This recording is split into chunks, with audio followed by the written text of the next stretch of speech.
Olá a todos! Hoje nós vamos falar sobre a ecofisiologia na cultura do trigo.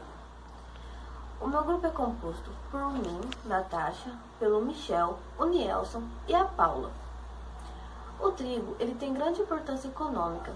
Ele é um cereal consumido no mundo todo. O trigo é um grão alimentício dominante no comércio mundial, com 650 a 685 milhões de toneladas produzidas. O Brasil está com mais de 6,8 milhões de toneladas. Historiadores relacionam a evolução humana com o trigo. A sua diversidade genética e ampla adaptação endofoclimática se dá ao cultivo em regiões de clima desérticos, como alguns países do Oriente Médio, e em regiões com alta precipitação. O exemplo é a China e a Índia. No Brasil, o cultivo pode ser no Cerrado e na região sul.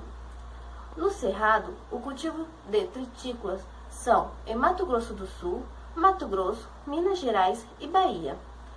O trigo no Cerrado brasileiro é uma alternativa para a rotação de culturas, por apresentar elevado potencial produtivo pela formação de palhada e convenientemente para o plantio direto. Agora nós vamos falar sobre o desenvolvimento do trigo. O seu desenvolvimento é contínuo e também sucessivas mudanças. O ciclo de desenvolvimento é dividido em 3 fases, que consistem em vegetativa, reprodutiva e enchimento dos grãos. Cada fase é subdividida com uma durabilidade que é determinada pela interação de genótipo e ambiente. Ela possui uma alta adaptabilidade de se adequar ao ambiente que é proporcionado. O desenvolvimento no tempo é baseado no grau de evolução do ápice do crescimento, que é o meristema apical, principalmente para os estágios inicial do seu desenvolvimento do trigo, que é a iniciação floral e a espigueta terminal. O uso de herbicidas hormonais, onde a aplicação deve ser feita após o estágio, serve para evitar uma má formação das espigas.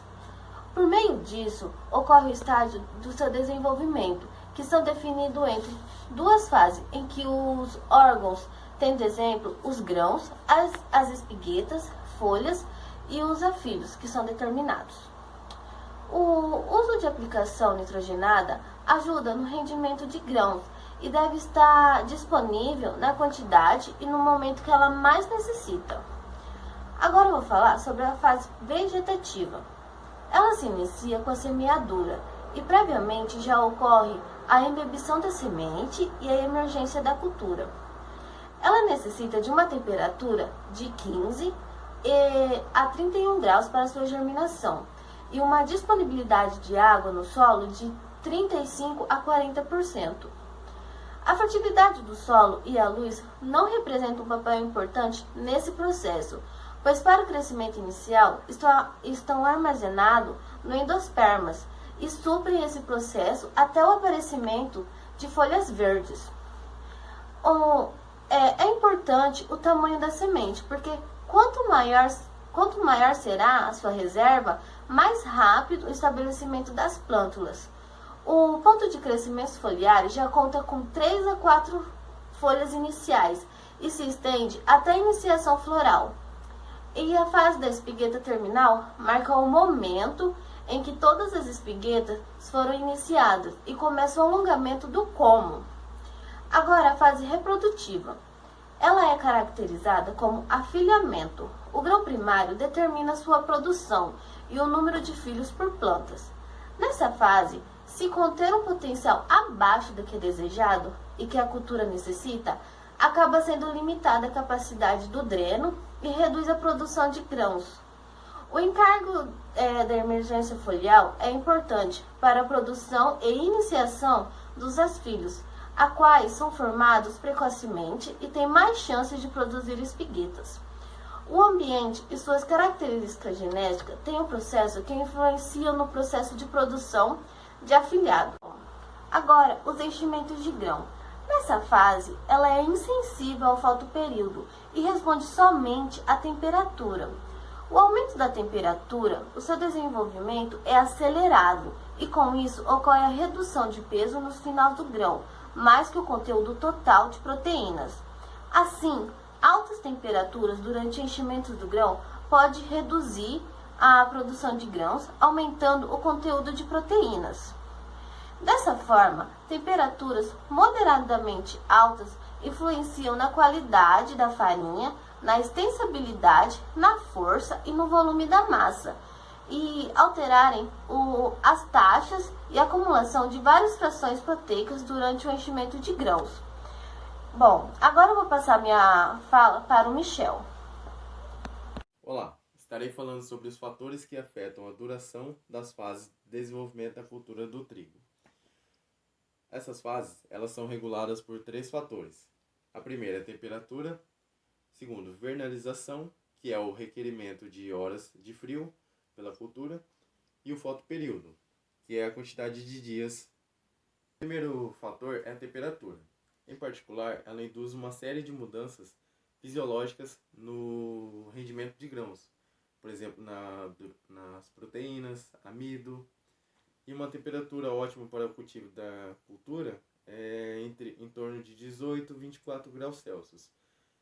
E se a temperatura ultrapassar, por exemplo, os 30 graus Celsius, ele vai ocasionar perdas significativas no rendimento do grão e na redução também da qualidade dos mesmos. O calor e a seca, eles podem ocasionar uma redução no ciclo, na altura da planta, no número de espiguetas na espiga, no número de espigas, no número de grãos nas espiguetas e no peso médio dos grãos. Bom, o segundo fator é a vernalização, que é quando ocorrem temperaturas médias entre 13 graus Celsius, com mínimas que pode variar de 8 a 2 graus.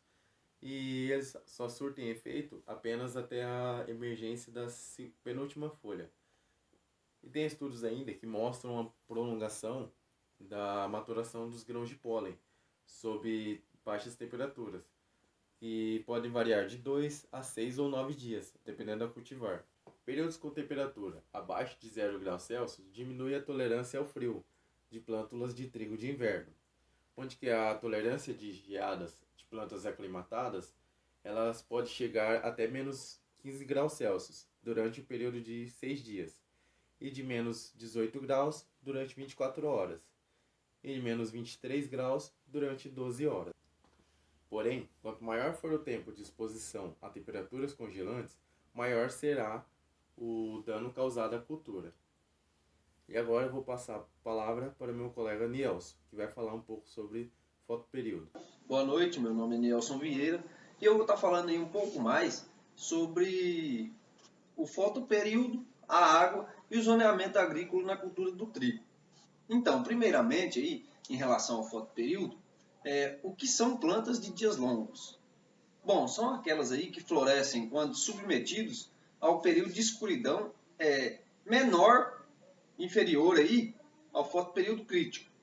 Ou seja, as plantas desse tipo aí são a alface, o trigo, por exemplo, elas florescem aí no fim da primavera ou no verão. O trigo, como já dito, ela é uma cultura de dia longo, né? Ou seja, ela acelera o seu desenvolvimento com um aumento aí do fotoperíodo, em uma taxa aí de até 20 horas por dia. Entretanto, nós temos que a cultura aí, a depender da cultivar, da sensibilidade ao fotoperíodo, independente da fase de desenvolvimento. E aí nós temos também que o trigo pode responder aí ao fotoperíodo, que é o comprimento do dia, né? Desde aí a emergência até o final da sua fase reprodutiva. Bom, quanto à água, como na maioria das culturas, né? Se não em todas, ela é de suma importância para o trigo também. E sob condições aí controladas de irrigação, quando bem manejada, ela é altamente recomendada, né? Por influenciar aí, direta e de muito positiva forma a produtividade e a qualidade dos grãos, né? Bom, e a possibilidade de alta rentabilidade, no caso, tem elevado os agricultores aí a optar, por exemplo, ao cultivo do trigo irrigado. Essa planta de trigo, ela aí apresenta uma tolerância relativa à deficiência hídrica, devido aí a uma maior eficiência no uso da água. E também a alguns estágios fenológicos, né, alguns estágios de desenvolvimento, elas são bastante aí afetadas pelo estresse hídrico. E aí nós temos, então, que nos invernos suaves, sem chuvas fortes e com suprimento de água suficiente, essas plantas irão se desenvolver muito bem e serão favoráveis aí ao desenvolvimento dessa cultura. Diferente aí ao zoneamento climático, o Ministério da Agricultura aqui no Brasil possui o ZARC, que é o zoneamento agrícola de risco climático, né? Que é usado aí para definir as épocas e regiões mais apropriadas aí para o cultivo agrícola, no caso aqui do trigo. São utilizados aí materiais considerando a precipitação pluvial local, a evapotranspiração, os tipos de solo, ciclos e fases fenológicas da cultura e a adaptação das cultivares, né, nesses locais.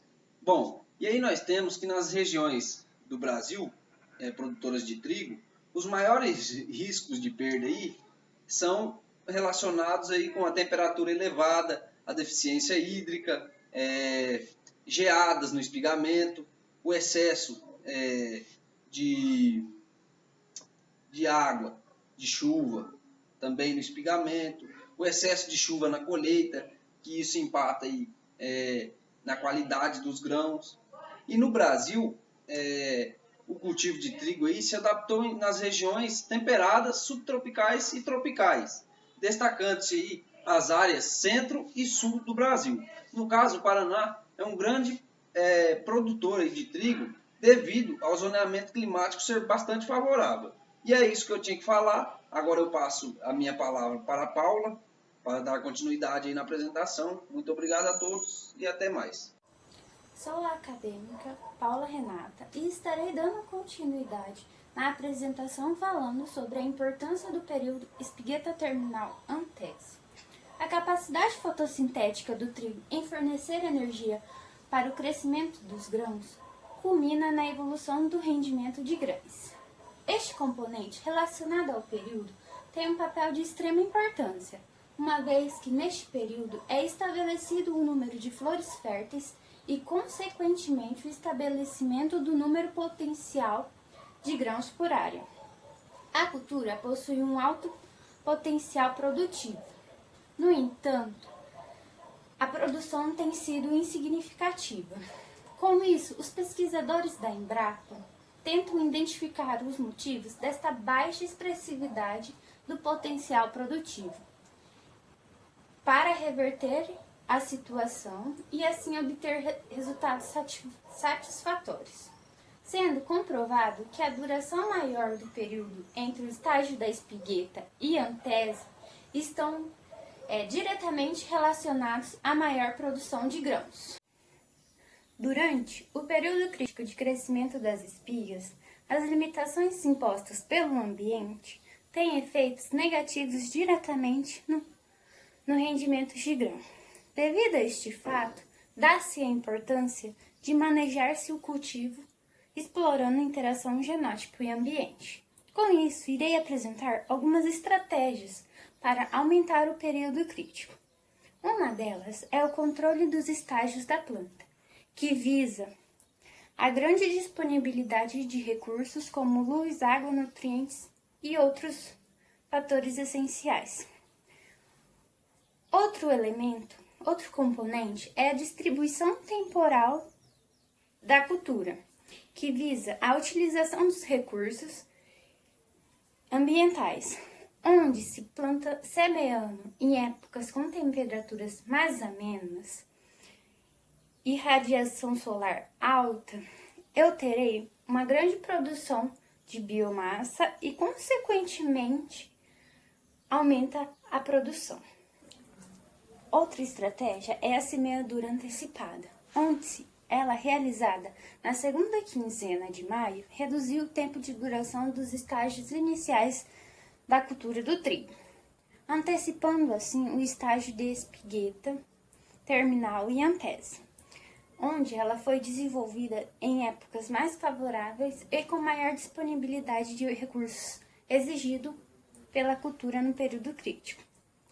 A última estratégia é a maximização de adubação nitrogenada, onde se recomenda a adubação no período de afilamento entre 30 e 45 dias após a emergência, ressaltando que aplicações muito antecipadas ou tardias terão menor aproveitamento de nutrientes pela planta. Considerações finais.